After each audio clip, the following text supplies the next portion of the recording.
السلام علیکم۔ پروگرام میری آواز کے ساتھ عصمت ہاشوانی حاضر ہے۔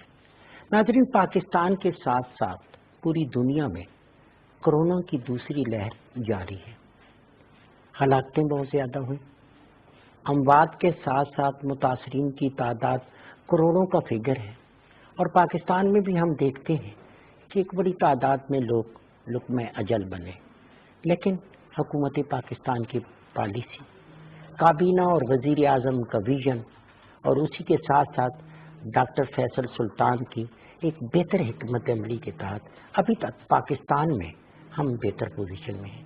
لیکن یہ بہتر پوزیشن کب تک رہے گی، اقدامات کیا ہیں، اور اس حوالے سے اب تک منسٹری کے ساتھ ساتھ میڈیا کا، علماء کا، سب کا کیا کردار ہے، کیا رول ہے، یہی بات چیت ہم کریں گے معاون خصوصی وزیر اعظم کے ہیلتھ کے حوالے سے جناب ڈاکٹر فیصل سلطان سے۔ آئیے ناظرین انہی سے ملتے ہیں۔ لوگ جب آپ کی بات سنتے ہیں، آپ کے اقدامات کو دیکھتے ہیں، تسلی ہو جاتی ہے کہ بہت سارے لوگ، حکومت، ان کے ادارے ہماری بہتری کے لیے کام کر رہے ہیں۔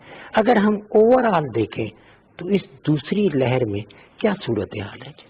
دوسری لہر جی پہلی لہر کی کس طرح سے آئی اسی طرح سے جیسے کہ پہلی دفعہ کیسز بڑھنا شروع ہوئے تو یہاں بھی ہمیں کئی ہفتے پہلے اعداد و شمار کو اینالائز کرتے ہوئے دیکھتے ہوئے یہ احساس ہوا کہ یہ چیز اب تھوڑی سی بڑھ رہی ہے۔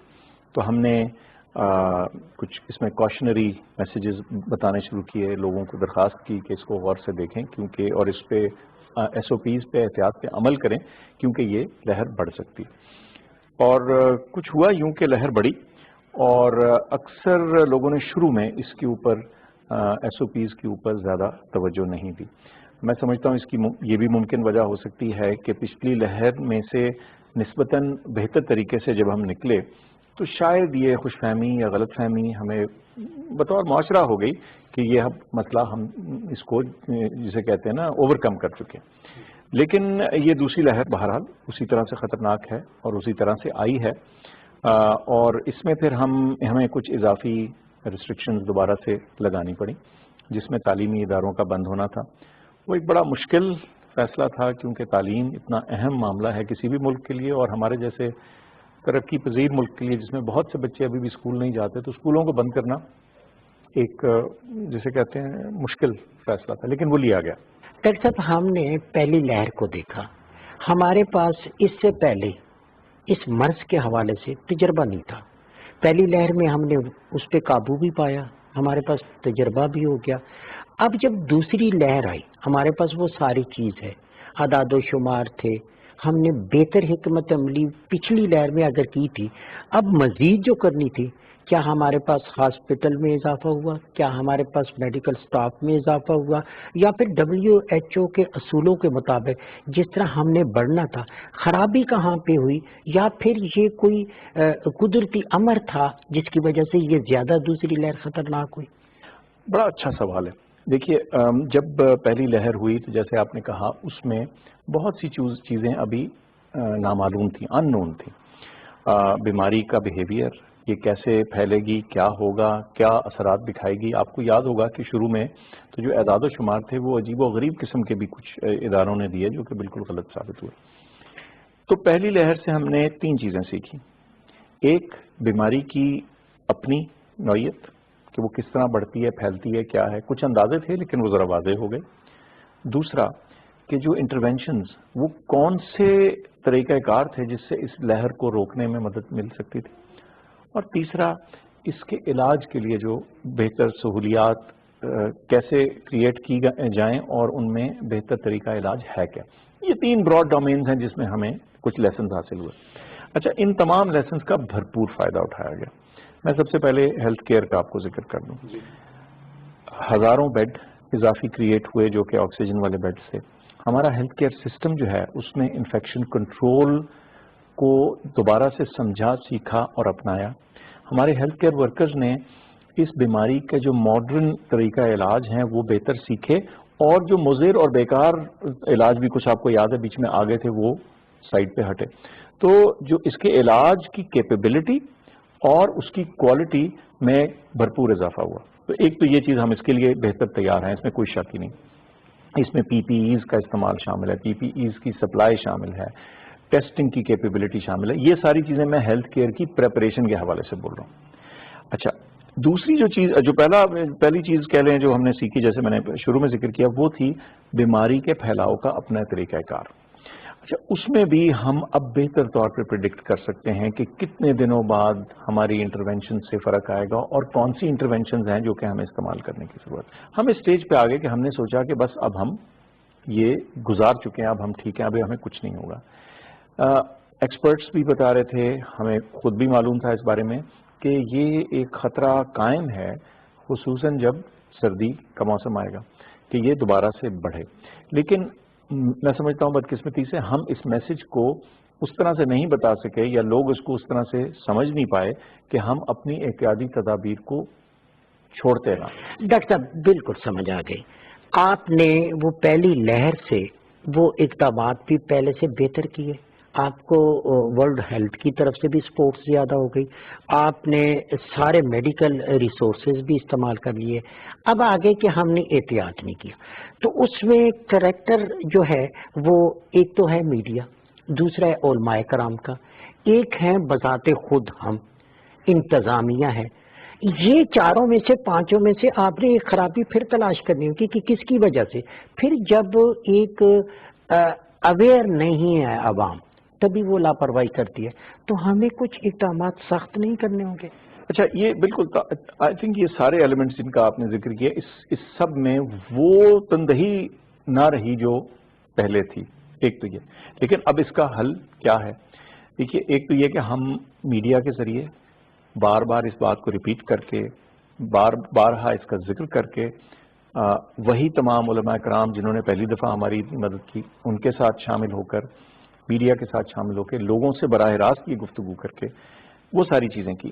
لیکن اس میں کچھ ایڈمنسٹریٹو ایکشن بھی کبھی کرنا پڑتا ہے, کیونکہ کئی دفعہ جب تک آپ کو تھوڑا سا جزا سزا نہ ہو, یہ نہ ہو کہ اگر آپ ہمیں کہتے ہیں یہ ایس او پی ہے اور اس کو آپ نہیں فالو کرتے, تھوڑی اس کی کوئی کانسیکوینس ہونی چاہیے. ہم نے وہ بھی کوشش کی, لیکن وقت کے ساتھ یہ لگا کہ شاید کچھ سیکٹرز کو انہیرنٹلی آپ کو ریسٹرکٹ فردر کرنا پڑے گا. اس میں ریسٹورینٹس آئے, ہم نے کہا جی آؤٹ ڈور ڈائننگ کریں. اس کی بڑی منطقی سی وجہ تھی کہ جب آپ سردی کے موسم میں بیٹھے ہیں, کھڑکیاں بھی بند ہیں, وینٹیلیشن بھی کم ہے, ٹائٹ انوائرمنٹ میں بیٹھے ہیں, جب سردی ہوتی ہے تو لوگ ذرا پاس بیٹھتے, تو بیماری کے پھیلاؤ میں آسانی ہوتی ہے. اور خصوصاً جب آپ کھانا کھانے گئے ہیں تو اس وقت تو آپ ماسک اتار دیں گے. دوسرا جو سیکٹر ہم نے دیکھا وہ تھا شادیوں کا. اس میں ایک اور چیز ہے جو بہت امپورٹنٹ ہے, وہ یہ کہ شادی میں جب آپ جاتے ہو تو آپ بہت سے ایسے لوگوں کو ملتے ہو جن کو آپ اپنی روزمرہ کی زندگی میں نہیں مل رہے. ان ادر ورڈ, آپ اپنے سوشل نیٹ ورک سے باہر نکل کے ملتے ہو. پھر دلہا کا باپ, دلہن کی عزیز و اقارب, ان سے آپ مل رہے ہیں اور ہر کوئی ان کو جا کے مل رہا ہے. تو لوگوں کی مکسنگ اس حد تک ہوتی ہے. پھر کھانا سرو ہوا, اگر ماسک پہنا بھی ہوا تھا شروع میں تو اتر گیا. تو وہ ایک ایسی سچویشن تھی جس ہم سمجھتے تھے کہ جو خطرناک ہو سکتی. اس لیے کہا گیا کہ جی آپ آؤٹ ڈور ویڈنگز کیجیے, اور اس کے سائز میں بھی, یعنی جو مہمانوں کی نفری ہے اس میں بھی ایک ریسٹرکشن لگائی گئی. ایک طرف آپ نے یہ کیا, حکومت نے بہت اچھا اقدام کیا کہ وہ لوگ جو دہاڑی دار تھے, روزمرہ کی روزی کماتے تھے, اور وہ خواتین جن کے پاس کوئی کمانے والا بھی نہیں تھا, آپ نے ایک بہت اچھا پروگرام پہلی لہر میں کیا کہ غریب آدمی تک پہنچے, ان کو 12,000 سے مدد کی. ایک طرف سے تو یہ مدد ہو گئی, لیکن دوسری طرف ہم نے دیکھا کہ جن لوگوں کے کاروبار بند ہو گئے وہ بہت زیادہ متاثر ہوئے. وہ کہتے ہیں جی ہم بھی اسی ملک کے شہری ہیں, ہمارے لیے بھی بہتر, جس طرح آپ نے ذکر کیا شادیوں کا, اور یہ ہال ہے اس سے وابستہ لوگ ہیں, یہ جس طرح یہ فلاور ہے, سب ان کا یہ دوسری لہر میں آپ دیکھ رہے ہیں کہ اوور آل سب کو فائدہ پہنچے, اور یہ بیماری تو ہمارے ساتھ چلنی ہے اور مستقلاً ہم نے اس کا علاج کرنا ہے. بہترین بات ہے جی. دیکھیں, یہ جب بھی آپ کسی چیز کو حل کرنے کے لیے نکلتے ہیں تو آپ ایک فائن سولوشن بھی کر سکتے ہیں, بڑا ٹارگیٹڈ سولوشن بھی کر سکتے ہیں, اور آپ بہت براڈ سولوشن بھی کر سکتے ہیں. میں کئی دفعہ لوگوں کو مثال دیتا ہوں کہ اگر آگ ایک کونے میں لگی ہوئی ہے تو پانی آپ اس طرف کو پھینکیں گے یا سارے کمرے پہ پھینکیں گے؟ اگر ایک ریسٹرکٹڈ چیز ہے, ایک جگہ محدود مسئلہ ہے, تو پھر اس کا حل بھی محدود ہونا چاہیے. یہ جو ساری گفتگو تھی اسمارٹ لاک ڈاؤنس کی, اس پہ شروع میں بلکہ لوگوں نے بڑا طنز بھی کیا, لوگوں نے کہا یہ آپ کہاں سے لے آئے, یہ کیسے ہو سکتا ہے. لیکن یہ واضح ہو گیا کہ اگر مسئلہ ایک حصے، ایک علاقے، ایک انڈسٹری، ایک ایکٹیویٹی میں ہے تو پھر آپ کا حل اس کی طرف ڈائریکٹڈ ہونا چاہیے، بجائے اس کے کہ آپ باقی سارے معاملات کو بھی بند کر دیں. تو یہ جو ٹیلرنگ آف رسپانس ہے، فلیکسیبل ٹارگیٹڈ رسپانس ہے، یہ حکومت کی رسپانس کا ایک اہم فلسفہ تھا. اور وزیر اعظم نے بارہا کہا کہ سارے ملک کو بند کر دینا جو ہے وہ زیادہ مضر ہے. اس میں جو اقتصادی نقصان ہے وہ تو اپنی جگہ ہے، لوگوں کا روزگار اور روزمرہ کی ضروریات کے مسئلے اپنی جگہ ہیں، لیکن جو ہیلتھ سسٹم پہ پریشر آتا ہے، کووڈ کی نہیں میں بات کر رہا، دیگر چیزیں اوور آل. تو آپ کی امیونائزیشن کیمپین رکی، اس کے دوران جب کووڈ کا لاک ڈاؤن تھا، جن لوگوں نے او پی ڈیز میں آ کے دکھانا تھا وہ اپنے علاج تک پہنچنے میں ان کو مشکل پیش آ رہی تھی. تو صرف اقتصادی اثر نہیں تھا، اس پہ میڈیکل سسٹم کے اوپر بھی اثر تھا. چنانچہ بہت ضرورت تھی کہ ہمارا جو رسپانس ہے، ہمارا جو ایکشن ہے، وہ کچھ ایسا ہو جو معاملے کے مطابق ماڈیفائڈ ہو. ایک غریبانہ جو کسی کا رہن سہن ہے، ان کے ہاں یہ چیز تھوڑی فرق ہوگی، تو آپ کو تھوڑا بہت ماڈیفائی کرنا ہے، لیکن فلسفہ یہی ہے کہ مسئلے کی نوعیت کے مطابق آپ کا ایکشن ہو. اچھا، ایک اور ڈاکٹر صاحب، ہم نے اس پہ کافی پروگرام کیے. آپ کے دو بڑے مین ہاسپٹل جو ہیں اسلام آباد کے، وہ پمس ہے، زیادہ پریشر بھی پمس پہ ہوتا ہے. ساتھ ہم دیکھتے ہیں پولی کلینک ہے، لیکن وہاں سے آپ نے چیزوں کو شفٹ کیا اور ایک اور بڑا آپ نے ہاسپٹل دیا چک شہزاد میں. میری اطلاع کے مطابق 250 بیڈز کا وہ ہاسپٹل ہے. وہاں پہ بھی جدید سہولتیں سب موجود ہیں. آپ سر سمجھتے ہیں کہ جو آپ کی ضروریات ہیں وہ پاکستان سے پوری ہو رہی ہیں؟ ورلڈ ہیلتھ جو آرگنائزیشن ہے وہ آپ کے ساتھ ہے، یا کہیں پہ آپ کو کوئی کمی پیشی بھی نظر آتی ہے؟ زیادہ تر ضروریات بڑے اچھے طریقے سے پوری ہو رہی ہیں. ہمیں شروع میں آپ کو یاد ہے پی پی ایز کا مسئلہ تھا، گاؤنز کا مسئلہ تھا، دستانے تھے، ماسک تھے، N95 ماسک کی تو خصوصاً کمی اس وقت محسوس ہوئی. وہ چیزیں بہت بہتر ہو گئی ہیں. اچھا، دوائیں جو تھیں ان تک رسائی میں کوئی مسئلہ نہیں رہا. شروع میں تھوڑی بہت ان کی کمی رہی، لیکن وہ بھی کلیئر ہو گیا کہ دوائیں چند ہی ہیں جن کا فائدہ ہے، اس میں بیکار دوائیوں کو استعمال کرنے کی ضرورت نہیں. کئی دفعہ وہ بھی ایک چیز آپ نے، یعنی ایک تو ہے اچھی چیز اور ایک ہے مضر چیز، اس سے بھی روکنا زیادہ ضروری ہے. ڈاکٹر صاحب، جب ہم دنیا کے حالات کو دیکھتے ہیں، بڑے بڑے ترقی یافتہ ممالک میں ہم نے دیکھا زیادہ اموات ہوئی، ہمارے پڑوسی ملک میں بے پناہ اموات ہوئی. ابھی تک وہ اس پہ کنٹرول نہیں کر سکتے. ماشاءاللہ ہمارے پاس بہت اچھا ہے. اسی طریقے سے جب ہم نے ویکسین کرنی ہے تو ہم نے ادھر ہی دیکھنا ہے، یورپین ممالک کی طرف دیکھنا ہے، ہم نے امریکہ UK کو دیکھنا ہے. تو ایک تو یہ کیا پروسیس ہوگا، آپ نے اس کو کیسے کہ یہ اس ملک کی یہ ویکسین ہمارے اس انوائرمنٹ کے مطابق درست ہے؟ ویکسین کی فراہمی کے لیے جو طریقہ کار ہم نے اختیار کیا وہ بڑا سادہ تھا. سب سے پہلے تو ہم نے ایکسپرٹس کا ایک گروپ بٹھایا، ان کو کہا کہ یہ دنیا بھر کی ویکسین ہیں، آپ ان سب کو دیکھیں اور آپ اس میں سے شارٹ لسٹ کر کے دیں کہ وہ کون سی ہیں جو کارآمد ثابت ہونے کا چانس نظر آتا ہے. اچھا، انہوں نے وہ شارٹ لسٹ بنا دی. اب وہ جو شارٹ لسٹ بنی ان کے ساتھ ایک اور ہم نے کمیٹی بنائی جنہوں نے پھر نیگوسیشن اور گفتگو شروع کر دی. سب کو ریچ آؤٹ کیا گیا، ان سے پوچھا گیا آپ اپنا ہمیں ڈیٹا دکھائیں، انفارمیشن بتائیں آپ نے کیا ٹرائلز کی ہیں، اس پہ افادیت کا ہمیں ایویڈنس دکھائیں، اس کی سیفٹی کا ایویڈنس دکھائیں، پھر یہ بتائیے کہ یہ کتنے میں آپ ہمیں فراہم کریں گے، اور پھر سب سے بڑھ کے یہ کہ کس ٹائم فریم میں. اب جب ان ساری چیزوں کو رکھا گیا تو اب ہم تقریباً اس سٹیج پہ ہیں کہ اگلے ہفتے 10 دن میں ہم انشاءاللہ اپنی چوائس اور اس کا ٹائمنگ فائنلائز کر لیں گے. یہ میں بتاتا چلوں کہ ہم چونکہ اس میں ایک گلوبل کمی ہے، ہر کوئی اس چیز کی طرف مائل ہے کہ ان کو یہ ویکسین دی جائے، تو ہمیں ایک سے زیادہ سورس کے اوپر بھروسہ شاید کرنا پڑے. ایک تو یہ بات ہوگی. پھر اس ویکسین کو خریدنے کے لیے پیسے چاہیے تھے، تو وہ پھر گورنمنٹ سے ہم نے اپروول لیا، کیبنٹ نے اپروول دیا اور ہمیں $150 ملین جو ہے مختص کر دیے گئے، اپروو ہو گئے.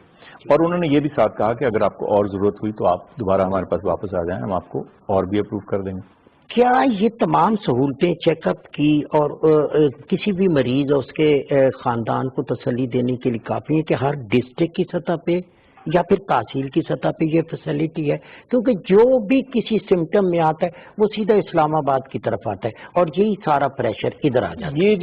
یہ ایک ہمارے ہیلتھ سسٹم کے اندر ایک میجر امپروومنٹ کی ضرورت ہے، اور وہ کیا ہے کہ یہ ریفرل سسٹم اور بہت ساری چیزیں جو کہ پیریفری میں بہت اچھے طریقے سے ڈیل ہو سکتی ہیں بغیر خوار ہوئے. دیکھیں دوسرا آپ نے کہا میاں ولی سرگودا یا کہیں بھی کسی دور دراز علاقے اپنا گھر چھوڑ کے آ کے اسلام آباد یا لاہور یا کراچی تو وہ 4 لوگ ساتھ آئیں گے, وہ رہیں گے, اٹھیں گے, بیٹھیں گے, خرچہ الگ, تکلیف الگ. تو بہت ساری ایسی چیزیں جو ہیں, بہت ساری سٹیجز جو ہیں وہ تحصیل اور ڈسٹرکٹ کے اوپر بہت اچھی طرح سے ہینڈل ہو سکتی. ہم سمجھتے ہیں کہ جو علماء کا کردار جو ہے وہ بڑا اہم ہے. علماء کرام کو ہم دیکھتے ہیں, لوگ ان کی باتوں کو سنتے ہیں, ڈاکٹر کے ساتھ ساتھ اس پہ غور بھی کرتے ہیں, عمل بھی کرتے ہیں. ان کا کنٹریبیوشن آپ کی منسٹری کے ساتھ ہوتا ہے. بہت اچھا کنٹریبیوشن رہا جی. دیکھیے جب یہ مثال کے طور پہ تراویح کا ذکر ہوا تو ہمارے ہاں لوگوں نے کہا کہ جی دنیا جہان نے مساجد بند کر دی, آپ نے نہیں کی, اور پھر یہ ہوگا اور کیا خطرات تھے, اور لوگوں کو خدشات اور خطرات تھے. لیکن کیا ہوا, چونکہ علماء کو آن بورڈ لیا گیا, انہوں نے اپنے جسے کہتے ہیں نا حلقہ احباب میں, اپنے اسفیر آف انفلوئنس میں اس بات کا ذکر کیا. بعد میں کیا پتا چلا کہ 70% کے قریب کمپلائنس تھی ہمارے ہاں, جو بہت بڑی فگر تھی. ابھی بھی دوبارہ اس دوسری لہر کے دوران بھی پھر ہم نے ان سے دوبارہ رابطہ کیا. تمام صوبوں کے فیڈریٹنگ یونٹس کے جو مختلف مکاتب فگر کے علماء تھے, صدر صاحب نے میٹنگ کی صدارت کی. اپنا نور قادری صاحب منسٹر صاحب ہمارے جو تھے وہ اس چیز کو رن کر رہے تھے, وہ کوآرڈینیٹ کرتے تھے. میں وہاں شامل تھا اس ایفرٹ میں. اور میں آپ کو بتاؤں, ہمیں انتہائی جسے کہتے ہیں نا کلیئر سپورٹ تھی ان کی طرف سے کہ جی بالکل. ایک تو یہ ہے کہ ہمارا ریلیجن کا بھی حکم ہے, آپ نے بیماری سے بچنا ہے, اس کو اوائڈ کرنا ہے, اور اس کے لیے جو طریقہ کار ہے انہوں نے کہا جی آپ ہمیں SOPs بتاتے رہیں, اور اس میں کوئی اگر ماڈیفیکیشن ہوئی ہے پچھلے میں تو وہ بھی بتا دیں. تو ہمیں انتہائی ان کی طرف سے 2 ٹوک سپورٹ حاصل تھی. والدین کو جب ہم دیکھتے ہیں تو وہ پریشان ہوتے ہیں اپنے بچوں کے حوالے سے. اسکول بند ہیں, آن لائن کلاسز تو چل رہی ہیں, لیکن ایک اوور آل جو تاثر ہے کہ جی وقت ضائع ہو رہا ہے, ایجوکیشن نہیں ہو رہی. اب ہم نے کرونا کو ساتھ لے کے چلنا ہے یا کرونا نے ہمارے ساتھ چلنا ہے؟ تو یہ جو موجودہ سچویشن ہے ڈاکٹر صاحب, اس میں مزید ریلیکسیشن کے لیے بھی ڈسکشن ہو رہی ہے کہ ہم اس کو مزید بہتر کیسے کریں تاکہ ایجوکیشن کا سسٹم بھی. بالکل جی. اس میں جو زیادہ ایفرٹ ہے ظاہر ہے وہ جو منسٹری ایجوکیشن کی ہے, فیڈرل بھی اور پروونشل سب نے مل کے, اور کافی ان کی اچھی کوآرڈینیشن ہے. شفقت محمود صاحب اس چیز کو لیڈ کرتے ہیں, لیکن تمام جو صوبائی وزراء ہیں تعلیم کے وہ بھی ان کے ساتھ اس معاملے میں کنیکٹڈ ہیں. تو کوشش تو بہت انہوں نے بھی کی ہے, لیکن ظاہر سی بات ہے کہ یہ آن لائن کی تعلیم جو ہے یہ ہمارے ان اسکولوں کے لیے زیادہ ممکن ہے جہاں تھوڑی ریسورسز بہتر ہیں. جو اسکول دور افتادہ علاقوں میں ہیں یا قدرے کمزور طبقے کو سرو کر رہے ہیں, ان کے پاس شاید اتنی ریسورسز نہ ہوں کہ وہ یہ چیز کر سکیں, اور ان کی ہمیں سب سے زیادہ فکر ہے کیونکہ وہ بچے جو ہیں ان کو اسکول میں رکھنا اور ان کو تعلیم کی وہ تمام مواقع دینا تاکہ وہ ہمارے معاشرے میں کمپیٹ کر سکیں, وہ اس ملک کی فیوچر کے لیے بہت ضروری ہے. تو ہم یہ اعداد و شمار تو دیکھ رہے ہیں. ہم نے ان کو ابھی 11 جنوری کا ڈیٹ ہے جب انہوں نے کھلنا ہے, تو لیکن ہم ان کے ساتھ انگیج بھی دوبارہ کریں گے, اس ساری چیز کو دیکھیں, سارے اسٹیٹسٹکس کو دیکھ کے. خاص طور پہ ہم نے دیکھا کہ انسان کے لیے صحت کی سب سے زیادہ ضروری ہے, اور اس میں ہیلتھ کارڈ کا بڑا اہم رول ہے. بہت سارے لوگوں کو مل گئے, بہت سارے لوگوں کو ملنے ہیں, لیکن بہت سارے لوگوں کو ابھی تک نہیں ملے. اگر ایسا کسی پسماندہ علاقے میں ہے, ان کے پاس کارڈ نہیں ہے, زیادہ تر لوگ وہ جو غریب ہیں کارڈ بھی نہیں ہے, وہ گھبراتے ہیں, ڈاکٹر ہمیں دوائیاں لکھ کے دے گا, وہ بہت سارا علاج ہے, وہ ان کے لیے بھی اس حوالے سے کوئی خصوصی ریلیکسیشن. آپ نے نوٹس کیا ہوگا کہ خیبر پختونخوا نے تو اعلان کیا کہ ان کے تمام سٹیزن جو ہیں, تمام شہری جو ہیں, ان کو وہ ایلیجیبل ہوں گے. انہوں نے پورا ایک ٹائم ٹیبل دے دیا اور اس کو وہ فالو کر رہے ہیں. اور میں سمجھتا ہوں کہ باقی صوبے بھی اس کو فالو کریں گے, اور اگر جنہوں نے نہیں کیا میں تو پھر ان سے ریکویسٹ کروں گا کہ اس کو بڑا سیریسلی لیں اور اس کو فالو کریں. اس کی وجہ یہ ہے کہ بیماری, خاص طور پر وہ بیماری جس میں آپ کو اسپتال میں داخل ہونا پڑے, وہ ایک عام آدمی کو فردر غریب کر دیتی ہے, اور ان کا سارا بجٹ گھر کا اڑ جاتا ہے, اور ان کی باقی اہم ضروریات جو ہیں ان کو پیچھے ہٹنا پڑتا ہے. تو یہ صحت کارڈ, اور یہ میں آپ کو بتاؤں یہ اتنی پور انٹرونشن ہے کہ میرے خیال سے شاید ہمارے جو انٹرونشنز ہم نے کی ہیں ان میں 2-4 جو ٹاپ انٹرونشنز ہیں غریب آدمی کی مدد کے لیے, اس میں اس کا شمار ہوتا ہے. وزیر اعظم خود بہت زیادہ کنونسڈ ہیں کیونکہ ان کا ہیلتھ کیئر کے ساتھ واسطہ رہا ہے. وہ اس چیز کو, اس مشکل اور اس تکلیف کو جسمانی تکلیف کو بھی، اور وہ دیکھتے ہیں عوام سے سنتے ہیں تو ان کو اس چیز کا احساس ہے. وزیر اعظم صاحب کو میں دیکھتا ہوں، عمران خان کی اسٹرگل کو دیکھتا ہوں، پھر میں دیکھتا ہوں ان کی اپنی والدہ جب بیمار ہوتی ہیں، پھر شوکت خانم کا ہاسپٹل کا وجود میں آنا، اس میں آپ کا ایک بڑا مؤثر کنٹریبیوشن اس ہاسپٹل کو بہت اچھے طریقے سے آپ نے بھی چلایا. تب انہوں نے اس کی طرف توجہ دی کہ عام آدمی کو ہیلپ دے. یہ بات ٹھیک ہے کہ کے پی کے پوری حکومت کے سب کے لیے یہ کارڈ ہو، لیکن وزیر اعظم کے ویژن کو پھر میں دوبارہ اپنے کویسچن میں لاتا ہوں کہ ان لوگوں کو دیکھنا ہے جو بہت زیادہ غریب ہیں، وہ پاورٹی بلو میں بیٹھے ہیں، یا پھر وہ علاقے جو ماضی میں نظر انداز ہوئے. اس کے دو حل ہیں. آپ نے ہیلتھ فیسلٹیز بھی کریٹ کرنی ہے، یعنی آپ نے ڈیلیوری میکینزم کریٹ کرنا ہے. آپ نے کارڈ سے امپاور تو کر دیا، ان کو کہہ دیا، وہ سوچتا ہے غریب آدمی کہ میرے ہاتھ میں کارڈ، اگر میں بیمار ہوا تو مجھے اس کی مدد ملے گی. ٹھیک، یا تو ٹھیک ہوگی، لیکن وہ کہیں کوئی فیسلٹی موجود ہوگی جہاں وہ جائے گا تو ٹھیک. اب وہ دوسرا اس کا ایلیمنٹ ہے، وہ کیسے کریٹ ہونا ہے. دیکھیں ہمارے ہاں بہت ساری جو انویسٹمنٹ پرائیویٹ ہیلتھ کیئر میں ہوئی ہے وہ بڑے شہروں میں ہوئی ہے. چھوٹی جگہوں میں لوگ انویسٹ نہیں کرتے. کیوں؟ وہاں پیئنگ کیپیبلٹی ذرا کم تھی لوگوں کی. لیکن جب ان کے ہاتھ میں ایک کارڈ ہوگا اور وہ جا کے کہیں گے کہ ہم آپ سے علاج کروا سکتے ہیں، چاہے آپ پرائیویٹ ہی صحیح، تو خود بخود لوگ دور افتادہ علاقوں میں، کمزور علاقوں میں بھی ہیلتھ کیئر اچھی فیسلٹیز ان میں انویسٹ کریں گے، کیونکہ اس کا کلائنٹ، اس کا پیشنٹ، اس کا کسٹمر موجود ہوگا. وہ کہے گا بھائی مجھے علاج چاہیے اور میں یہاں آنا چاہتا ہوں. تو ایک تو یہ خود بخود اس سے کیپیسٹی کریٹ ہوگی. لیکن ساتھ ساتھ میں سمجھتا ہوں کہ جو ہمارے سرکاری ادارے ہیں ان کو بھی، اور بہت سی جگہ کے پی میں تو یہ ہوا کہ سرکاری اداروں کو بھی انرول کیا گیا، امپینل کیا گیا اس صحت کارڈ کے سسٹم میں. ایک سرکاری ادارہ جو ہے وہ حکومت سے وہ پیسے لے پائے تو وہ اپنا انفراسٹرکچر بہتر کرے گا، اپنی تنخواہیں امپروو کر سکتا ہے، اپنی ادویات کا جو سسٹم ہے اس کو بہتر کر سکتا ہے.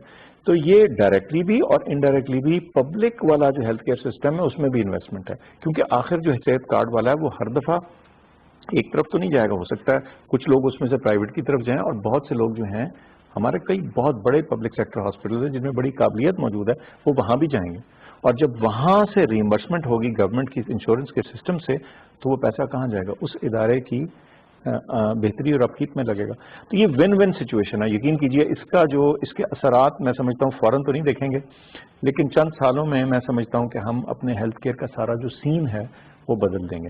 بالکل ڈاکٹر صاحب کلیئر ہو گیا. ایک چیز صرف میں لاسٹ میں پوچھنا چاہتا ہوں کہ جو ایک عام تاثر ہے کہ جی یہ بزرگوں میں زیادہ وائرس جاتا ہے، بچوں میں زیادہ جاتا ہے، سردی میں زیادہ ہوتا ہے، گرمی میں زیادہ ہے، خواتین میں زیادہ ہے. اس کو تھوڑا سا کنسیپٹ کو کلیئر کر دیں تاکہ میرے کیمرے کی وسادت سے سب تک یہ آواز بار بار پہنچے. جو وائرس ہے اس کا پھیلاؤ تو عمومی طور پہ ساری پاپولیشن میں ہوتا ہے، لیکن اس کے جو مضر اثرات ہیں، اب یہ بڑی اہم بات ہے، اس کے جو مضر اثرات ہیں وہ زیادہ بزرگوں میں اولڈر ایج میں دیکھے جاتے ہیں. 50 سے نیچے تو آپ کو خال یہ نہیں کہ کبھی کوئی اموات بھی ہوئی ہیں، ینگ لوگوں کی بھی ہوئی ہیں، لیکن وہ ایکسیپشن ہے، وہ ریئر سچویشن ہے. زیادہ تر اموات یوں سمجھیے کہ 3/4 75% جو اموات ہیں وہ 50 یا 55 سال سے زیادہ عمر کے لوگوں میں ہوئی ہیں. تو یعنی پھیلاؤ تو بہرحال جو پھرے گا، جس کا انٹریکشن ہوگا، ظاہر ہے وہاں انفیکشن تو ہو سکتی ہے، لیکن اس کا نقصان زیادہ جو ہے ان لوگوں کو ہے یا جو بزرگ ہیں، یا جن کو شوگر ہے، جن کو ہائی بلڈ پریشر ہے، یا جن کو کوئی اور دیگر ایسی بیماری ہے جس سے ان کی قوت مدافعت کم ہے. تو یعنی یہ پھیلاؤ تو تقریباً ایک جیسا ہے، لیکن اس میں جو خطرہ ہے وہ ایک طبقے کو، ایک گروپ آف پاپولیشن کو زیادہ ہے. ڈاکٹر صاحب میں چاہوں گا کہ ایک میسج بھی آپ کی طرف سے ہو جائے. لوگ آپ کی بات کو سنتے ہیں، غور کرتے ہیں، عمل کرتے ہیں. کیمرہ حاضر ہے. میری درخواست ہے جی کہ اس وبا کو مینج کرنے کے لیے، ٹیکل کرنے کے لیے جو سب سے اہم ٹول، سب سے اہم وسائل ہیں وہ ہم سب کے ہاتھ میں، ہمارے پاس ہیں.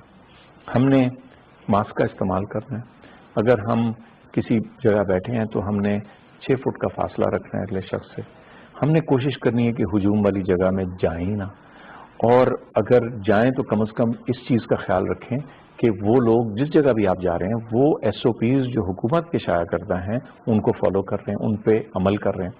ہاتھ دھوئیں، اور خاص طور پہ سردی کے موسم میں جو ہے وینٹیلیشن کا، ہواداری کا خصوصی انتظام کریں. ڈاکٹر صاحب بہت مہربانی، بہت شکریہ.